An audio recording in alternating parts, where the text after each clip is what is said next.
இங்க பாரு, இதுக்கு மேலேயும் உன்கிட்டயும் உங்க அம்மா கிட்டயும் 100 200 என்னால கெஞ்சிட்டு இருக்க முடியாது. நாளைல இருந்து நான் வேலைக்கு போறேன். சுயமா சம்பாதிச்சு என் சொந்த கால்ல நிக்க போறேன்.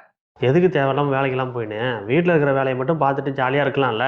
ஓ, நீ எதுக்கு சொல்றேன்னு எனக்கு தெரியும். எங்க நான் வேலைக்கு போய் உன்னோட நிறைய சம்பாதிச்சு உன்னோட பெரிய ஆளாயிட போறேன்ட்டு உனக்கு பொறாம அதானே? அதுதான் நான் வேலைக்கு போவேன்னு சொல்றேன். அதெல்லாம் இங்க நடக்காது. நாளைக்கு நான் கண்டிப்பா வேலைக்கு போயே தீருவேன்.